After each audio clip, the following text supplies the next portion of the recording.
Hi, this is Jesse Goldberg-Strassler with the Lansing Lugnuts, and I'm joined by a special guest. Mark McDowell, you were the very first Big Lug, right? Kind of. I was the first big lug to be at a game. They actually, when I hired in, they were still building the stadium, and they actually hired a theatrical student out of Michigan State. And I think at that time there were only like 4 or 5 staff members with Lugnuts, including both owners. But they had to have the mascot out for promotions and things like that. So they hired the guy from Michigan State, and the suit was so hot in the summer. And I think it was and I wasn't there, but I think it was the first day he kind of gave some demands that he could only be in the suit for maybe like 20 or 30 minutes, and he had to have a break. And uh, when you tell that to the owner of the team, you know, that doesn't go well usually. So if you know Tom Dixon like I do, yeah, that's not a good thing to tell him what you're going to do or what you're not going to do. Well, joined by Mark McDowell, who then, when the Lugnuts ownership went looking for their next Big Lug, let's first put this in the right time frame. What month was this in 1995? I think it might have been, well, opening day was in April of '96, so I think it was the summer of '95. Yeah. Summer of 95, how did you hear that the Lugnuts were looking for Big Lug? Uh, well, they used to have newspapers. One was the Lansing State Journal, and that's how old we're getting, or at least I'm getting. And they had an article in the newspaper that the Lugnuts were looking to hire their first mascot, and the auditions were at the city market actually in Lansing. So at that point, I think, just out of high school. So it's like I'm gonna go try it. So I went down to the city market and did my audition, and I didn't have like a costume with me. A lot of the other applicants had their own, chicken suit or some other type of costume. But for the people that showed up with nothing, they had a paper bag with the eyes cut out. So they had some fake bleachers set up, and they put you through some scenarios on how you'd react to game time situations as a mascot. And obviously, I didn't get that job, but it wasn't a short time later that a friend of mine, who his name's David Kraut, he was one of the first interns there, and he called me because we went to high school together. So we've been friends forever. And he said, "Yeah, they're looking to fill that mascot position. The first guy didn't work out so well, so the rest kind of went from there." What were the first things that you did as the new Big Lug?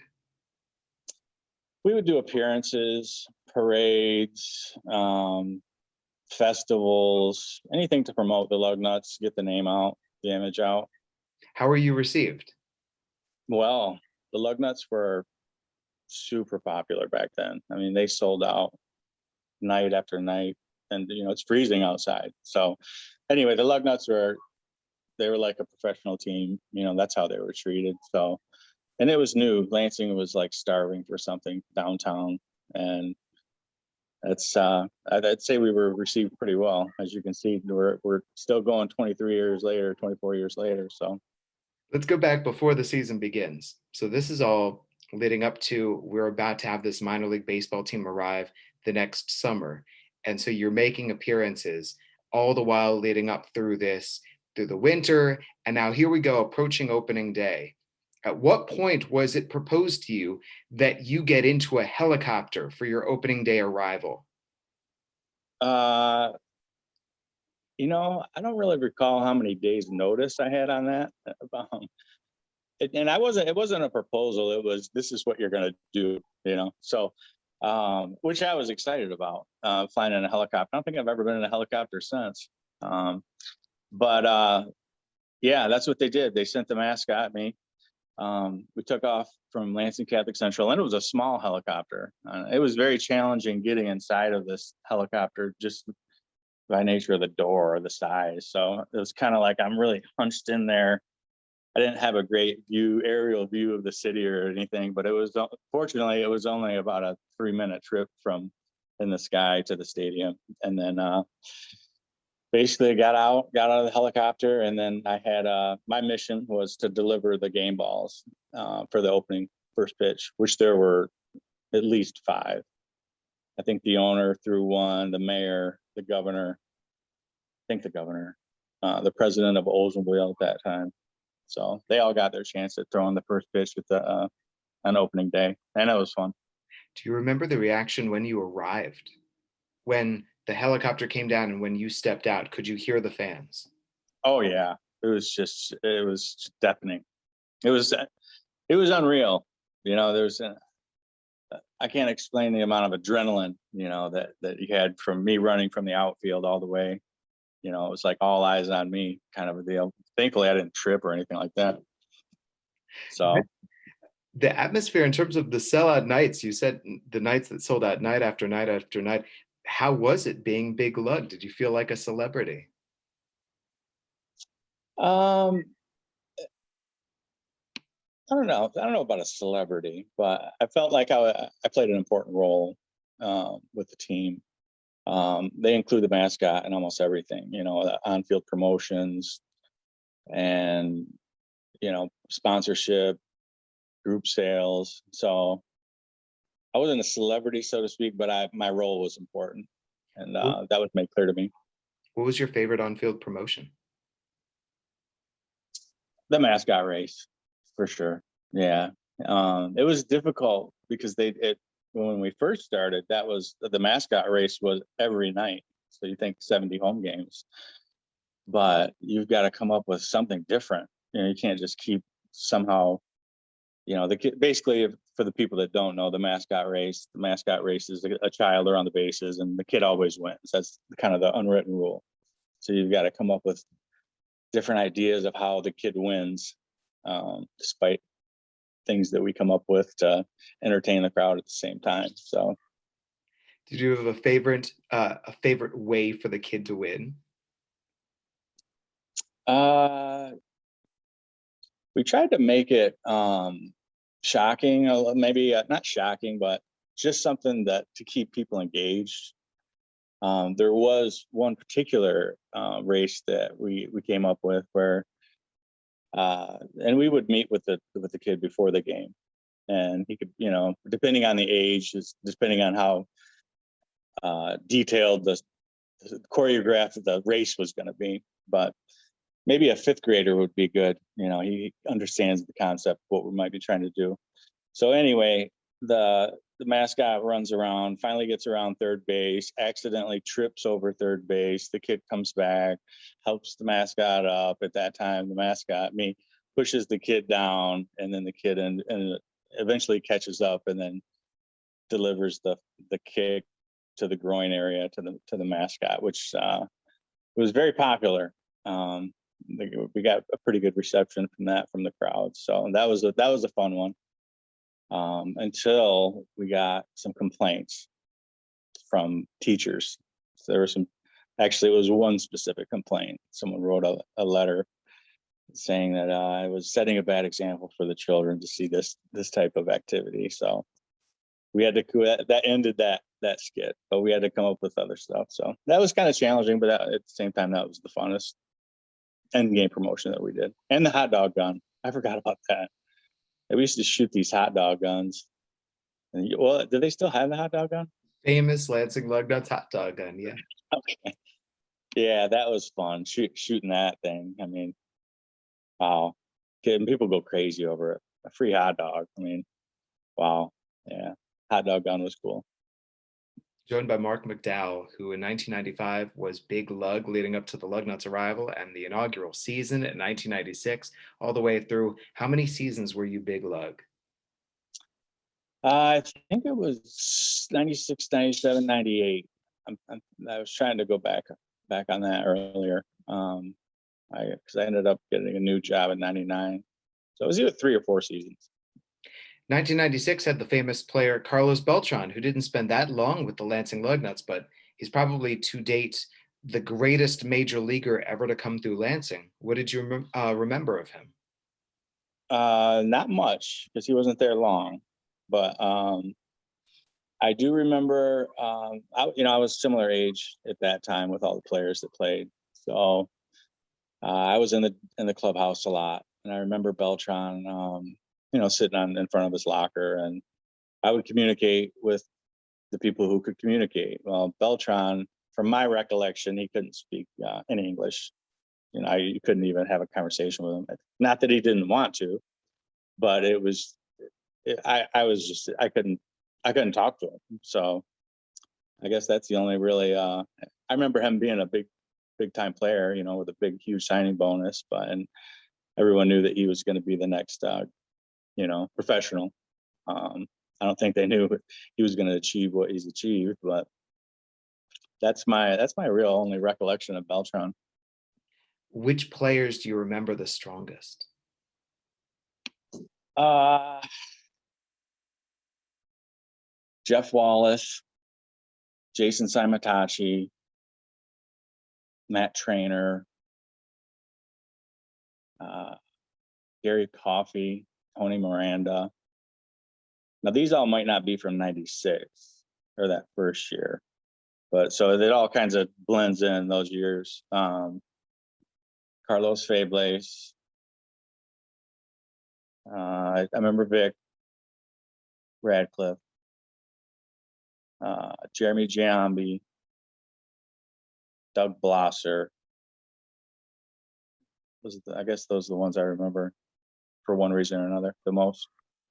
You were telling me of a story about, so Big Lug would go do the school program, and with a player, an appearance, local school systems all around the mid-Michigan area. Tell me this story about you and the player switching places and the player getting into the Big Lug suit. Yeah, that happened. That's a true story. So getting into this suit every day, going to these group appearances at the schools, it became cumbersome and hot and boring. But the player, I can't remember the player's name who did it, but we were at one of these rural elementary schools, and we decided, it wasn't my idea, but we decided together that we would switch roles. So the player actually got in the suit, and I actually wore the player's jersey for the entire assembly. It was a kind of assembly format, is what they had at the schools. So that was fun because I didn't have to sweat, and and no one knew any different. So, but yeah, we did do that one time. That was fun. How many autographs did you sign? I mean, you think of an elementary school, a couple hundred probably. Now, you Yeah. told me that you would go out on the field, right? You would stand next to the first base coach. You would do all sorts of different things that we wouldn't even dream of the mascot being allowed to do right now. Yeah, I pushed the limits. I didn't really know a lot about baseball or when I got hired in. I'm actually a basketball fan. I learned, but yeah, I would be out there right next to the first base coach or the third base coach right on the field, and mimicking the umpire. And it was almost as if the umpires at that time in the Midwest League, they were so young too that no one really questioned it, until I think I interfered with a play against a visiting team, obviously at one point, and they caused a big stink, and then they kicked me off the field, at least for that game. But yeah, that was something that I did regularly. At least a half an inning, usually during a game, I would go out there and stand next to basically the first baseman during live play, and that was a fun part of the game for sure. It interests me that kind of attitude that somebody brings to the mascot. So, for example, Sparty at Michigan State, there's just this feeling of arrogance and confidence. You're the first person to step into the Big Lug suit for baseball games, for the fans to get to know who Big Lug is. How was Big Lug for you? What was Big Lug's attitude? You know, it really wasn't like a plan to, like, I mean, maybe they had an idea of what they wanted Big Lug to be like, maybe like a goofy type character that's kind of slow, but um, and so I really wasn't given guidance on how Big Lug should be. It just kind of was something that developed as more games went on. More mannerisms were kind of created, and just simple things: how you walk, how you move, how you respond to things that happen during the game, and that made it easier for me, honestly, because if I were to try and go and fill someone else's shoes, like Sparty, like you mentioned, he's got certain things that he moves in the way, or the Notre Dame Fighting Irish or any other mascot for that matter, they have they have precedent. So you would have to try and fill in someone else's what they've created. Whereas in my case, Big Lug, being the first Big Lug, that was just something that I did, and I didn't really have a plan with it. It was just kind of my personality. So. Do you remember the mannerisms that developed? Boy, I'd have to go back. No, I can't really specifically say anything as far as mannerisms or. No, I don't think I can really answer that. I haven't thought about it in a long time. I can tell you that. I'll ask you instead about an inside joke for a story. Who was outfielder Mike Staff? You almost made me choke. That was me. So, as we talked about earlier, the Lugnuts were like the big thing, and a lot of them lived over in an apartment complex right behind Reno's West by the Lansing Mall. And Reno's out is a sports bar, so they loved having the players come in, because the players come in, other people come in, and they make a lot of money. Well, I wasn't a player, and I would hang out with some of these guys after the games. So we had the Lugnuts had given, the administration had given the staff jackets that said staff. So I would be Mike Staff, an outfielder for the Lugnuts. That when we would get into the bars underage, and yeah, that's a funny one too. Yeah, Mike Staff for sure. Not only Reno's, but you got into a Michigan State game, right? Illegally, yeah. Yeah, I was kind of given endorsement. It was my idea. I ran it by my boss. I'm not going to name which one that was at this point, but they said if you get on ESPN for this game, we'll pay you. If you don't, then we won't. So me and a friend, we took the suit and kind of finagled our way through the turnstile there at the ticket taker booth, and acted like we were supposed to be there. And I got in. We found some random cheerleader locker room, changed into the suit, and I'm walking down towards the field and high-fiving everyone just like it was like a normal thing, until I don't know, the MSU security team realized, who's this? Why is this mascot, this dinosaur here? He's not on our game plan, our pregame. So we got kicked out. They did offer us to buy tickets, which I thought was sold out, but I didn't have any money. So I did get counseled for that. When Michigan State called the Lugnuts GM, I was called into his office, and he basically said, "Don't do that again." So I didn't. I love the notion of Big Lug going rogue. And look, Big Lug is going to be everywhere, and you're just going to have to get used to that because this is Lansing. All right, let me ask you about your most notorious moment, and a famous moment, a moment that revved up the Lansing Lugnuts, and they give credit to you for helping them win the championship series in 1997. It's 1997. It is the Lansing Lugnuts, and it's Kane County, and the series has shifted. Take me through you making that road trip and you appearing in Kane County in the championship series. Sure. The Lugnuts, they had a mediocre year that year. They barely spoke it. I mean, they barely made it to playoffs. And at this point, everyone is kind of ready for the season to be over. We didn't think they were going to make the playoffs. They did. They ended up beating the first two teams, and then they're in the finals championship series with the Kane County Cougars, which was a 5-game series. So it's tied 2-2. We have game 5. It's at their place in Chicago. I was informed that by my supervisor at that time that the owner wanted the mascot to go to the game, and I was like, yeah, I'd love to go to the game, and I thought they meant like just me, but like as me, like no, he meant like the mascot, like Big Lug, which is unheard of because mascots don't travel. So I went and took the suit and put it in the locker room, and the game started. And I sat in the stands, and I tried to kind of hide a little bit because I didn't want to go out.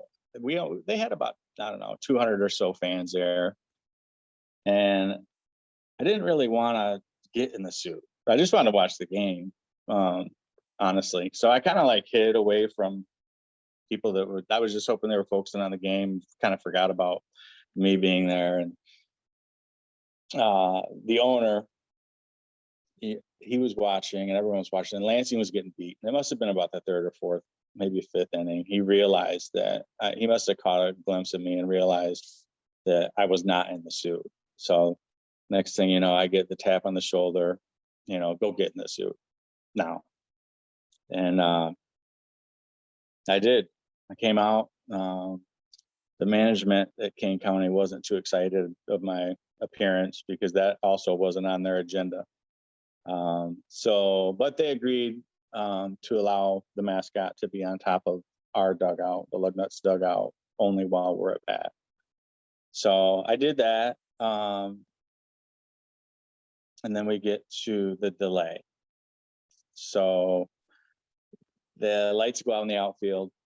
This is in the 9th inning. The Lugnuts, oh, I forgot to mention this part. So as I mentioned, the Lugnuts were losing. So when I came out, they started coming back, scoring runs. I mean, all of a sudden, but when I stepped on the dugout, they started playing well. I mean, and trust me, it's a total coincidence.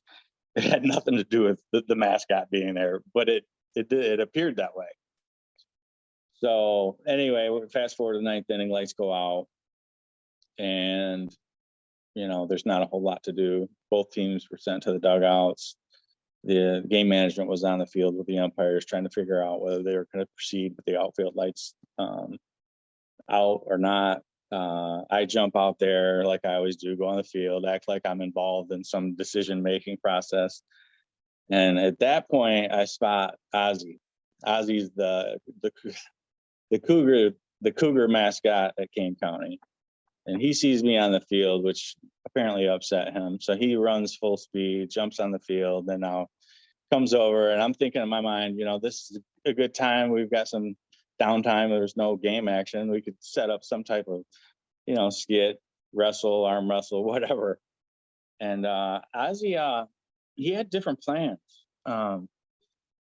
He ran up to me, and no one could hear us. So I was talking to him, or at least attempting to talk to him, but he wasn't responding. He came up and he gives me a pretty solid push. And what happened was their crowd responded to that, cheering. Oh yeah, push the mascot. I don't know if he's trying to push me back into the dugout or what. So I tried again to communicate with him, and he just came back with another two-handed push, this time a little bit harder. And of course, the crowd again responds to that. So at that point, I'm like, oh, I'm not going to let him push me again.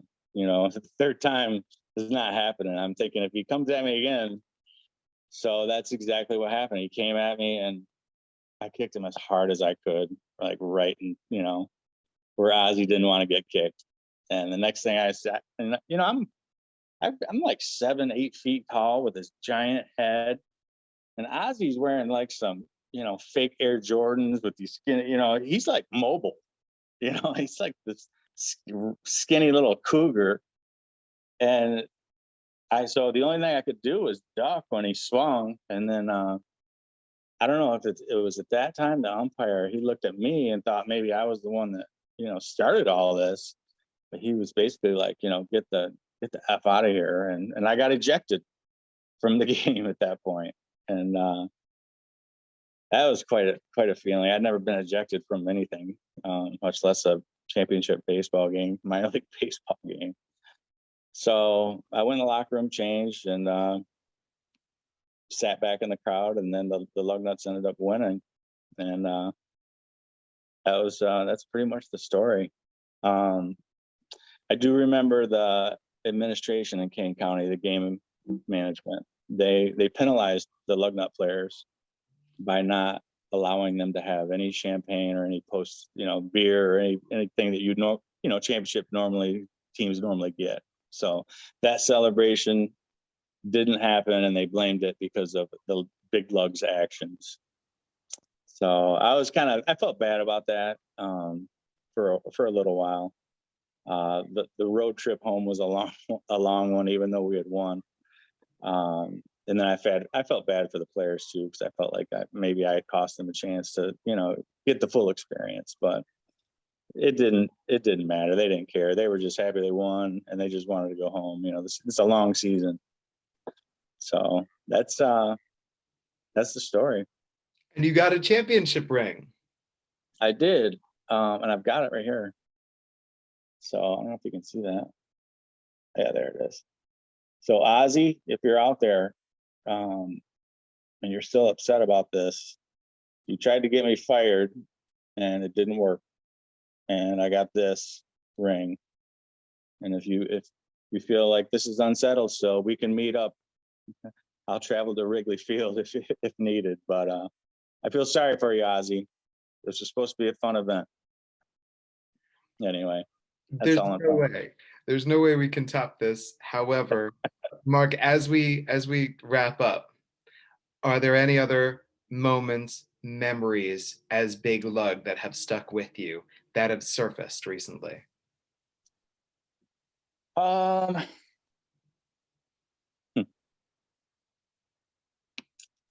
I remember. I remember the Lugnuts Tom and Sherry sent us to Appleton, Wisconsin for the minor league all-star game, which got rained out.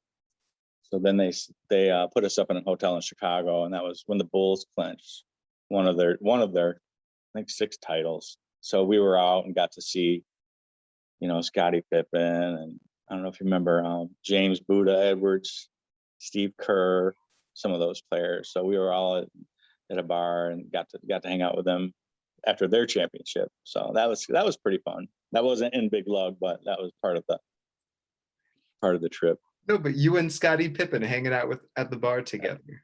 Yeah, unbelievable. That guy's huge. Yeah, and that was cool. That was a lot of fun, actually.